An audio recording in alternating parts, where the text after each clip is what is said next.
also known as Mr. Mandingo. My fighting style is combat grappling. Combat grappling is a part of wrestling and a little bit of street fighting combined with a little jiu-jitsu. I'm in good health. I don't drink, smoke. I'm a straight vegetarian, so my natural health is good, so I don't have to prepare myself like most people would have to train. And I'm working out anywhere from 2 hours a day, and I'll line up about 20 guys, and I'll go for an hour and a half non-stop, all 20. Repetitions, one after the other. So conditioning is not a problem. I'm in great shape. When I get into the ring, my confidence arose from my father, who told me I was a natural fighter, and therefore I love to fight. That's been my motive all my life, so that's what I like to do. But I plan on making it go the whole 15 minutes non-stop, knuckle busting. I'm looking to maybe within the end of the year, close this out, get some good fights, some tough athletes. Maybe in the future fighting someone like Pele, Matt, anybody up at that level. I want them to recognize who Daddy is. That's me. Fighting out of Long Beach, California, representing combat grappling with a record of 10-0 in no-holds-barred competition. Standing 5 feet 9 inches tall, weighing in at 162 pounds. Please welcome to the cage, Antonio Mckee.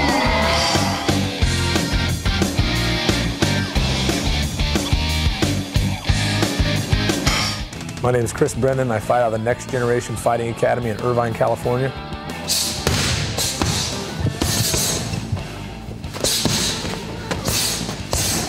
My mixed martial arts record is 7-3-1.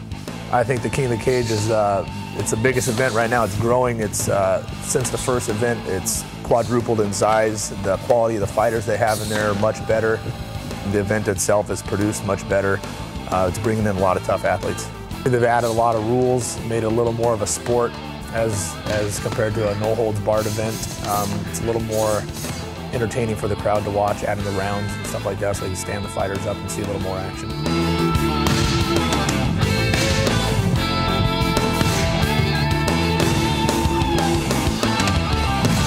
I've been training with Marco Huas. That's pretty much all I need to say. I've trained a lot of stand-up, a lot of wrestling, a lot of submission. So wherever the fight ends up, I think I'll be okay.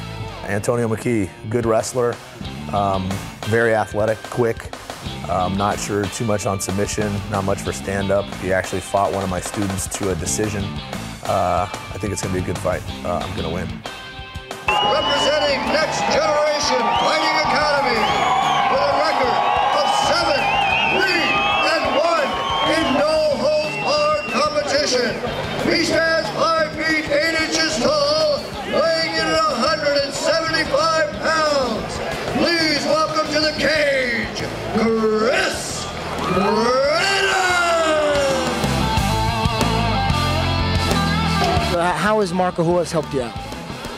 Maybe tougher, maybe better striker, better wrestler, better grappling altogether, just a better fighter. So you're a Marco Huas team member? Yeah, I'm the only American actually on Huas Valley Judo team. What's your favorite finishing move? Knockout. And we're joined here by King of the Cage champion, Rico Rodriguez. How you doing, Rico? It's a pleasure to have you here. Rico, good to have you here. Good to have you here. How's everything going, guys? What we got going here, gentlemen? Okay, who's going to win?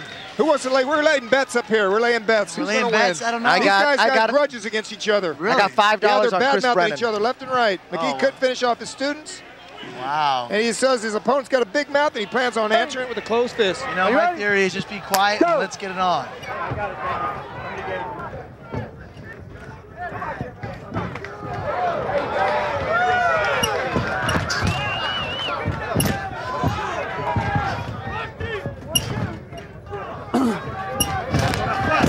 Nice. Up against the fence, picked him up, took him down, takedown. Wow. Well, it was a dramatic takedown, but Chris is exactly where he wants to be. He likes working from the guard. He likes sweeps. He likes arm bars. He likes triangles.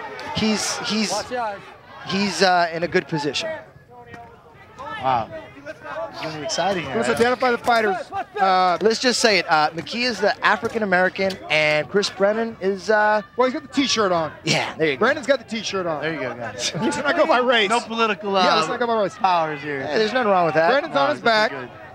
Sure, he's got some good shots. He's got to open it up there. Of course, the Jiu-Jitsu fighter, once again, has control on the bottom.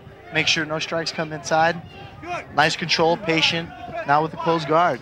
I'm very impressed. Chris actually met Marco Ruas at an Extreme Challenge event, and he found out Ruas lived near his academy, invited him over, and they've just been training ever since. And Chris Brennan says that Ruas has improved his stand-up 100%, helped him out with leg locks, got his cardio together, got his strength together.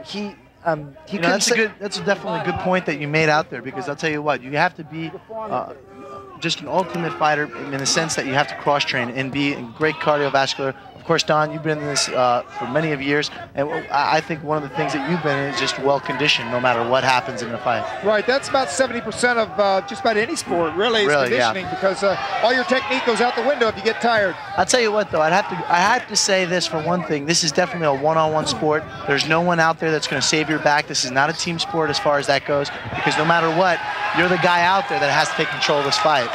Now, why do you think Mckee did that? He just let up Brennan? I feel that he was, I think he was a little frustrated being on top of the situation. You could tell he wasn't landing any of his punches. There was no action on the ground. Once again, we hear the crowd booing because there is no action.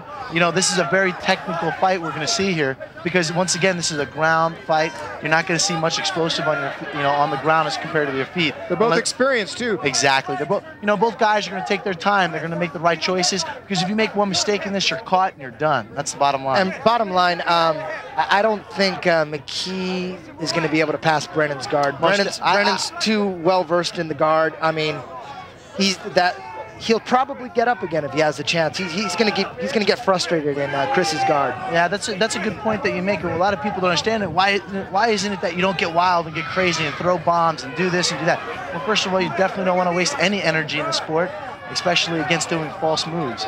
And, these guys are being very patient. This is a really tough technique. One thing we've seen tonight is guys who do get kind of wild, it ends quick. They make a mistake, the other guy capitalizes. One thing he's doing right now is definitely putting him up against the fence, which is a huge technique. Right now, I think he's setting him up for the arm bar, but he just turned himself. You can watch the leg that's going to come up above the head if it's possible.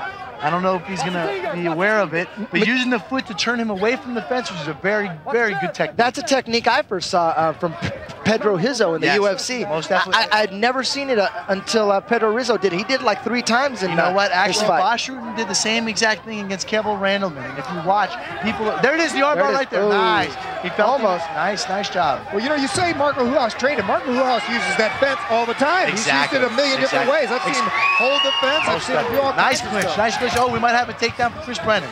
It's very difficult, a lot of energy, a lot of exhaustion go through that. I would like to see more striking from Chris Brennan, the fact that he trained with Marco Ruas. Well, he throws the back-legged roundhouse kick pretty good. That looked pretty good if it landed. Yeah, nice inside kick. You see him drop his hands, Don? What did you think about that? Would you go high-low, low-high, or what? Well, I tell you what, I would not use my kicks really as a weapon, just as a distraction, because the hand is so much closer to the chin, so much easier. I would use the legs to distract my opponents as a striker. Because would you do when you kick high, you're time? open for a takedown. Would you take your time on those? Then?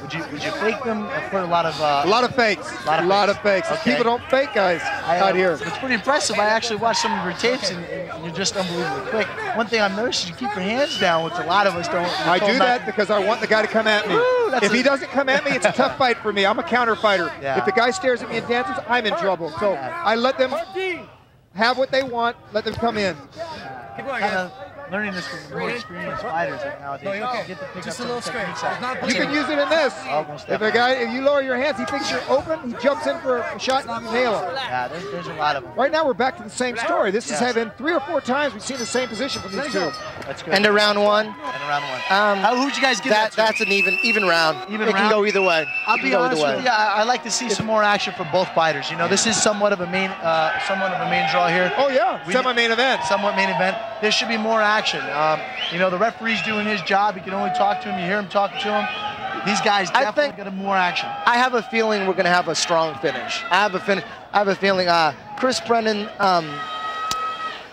he just has too many weapons to not use him effectively here. I think I can see Mckee wearing down. He's got his hands on his hips.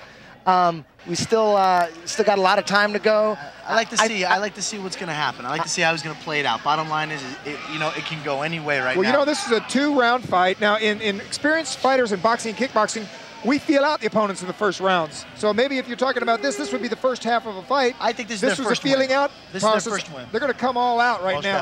Definitely. Their first win is gone. Now we're going into OT. Right. This is not OT like overtime. I'm talking more when you get the first jitters are out, you come back in, we're going to see some big Now moves. we're going to see some action. I'm expecting some action. I see this fight, if Mckee can pull off the victory, it's going to be a decision.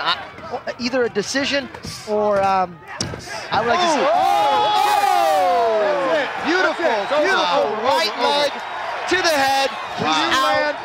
Beautiful to the head. The fight is over. Did I say I had a feeling? What did I say? Back leg and roundhouse kick. Did I say I had a feeling? You had it. I got to give it to you. I think you should pay up now, Don. What do you think? That's it. Okay, I said $5 on Brennan. Who's got my 5? Who's got 5 on? I can't believe it. I No, definitely it was did a not. back leg and roundhouse kick, which he had thrown one earlier that looked pretty good.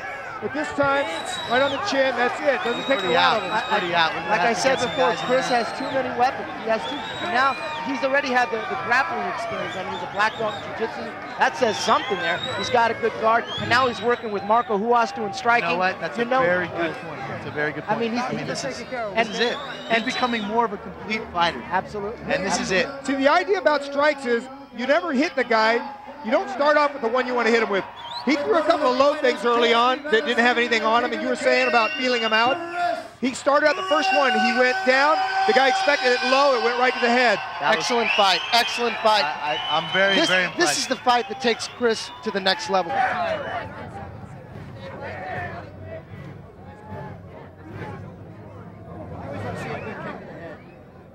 These guys are definitely coming out of the woodworks, guys. I'll tell you what. Oh, yeah. This is where it's going to happen. I think King of the Cage is going to be the next UFC. It's going to be higher, if not better. I mean, look at the people it's drawing here. More people are coming to this event because of the fact of the matter is people want to see good fights. He's fine. Yeah. There's definitely, you know what, this is a tough sport. People don't understand. You know what's the funniest thing is when you try to explain the sport to people, people think, oh, you just go in there and get it on. No, no. We go out there, we're training.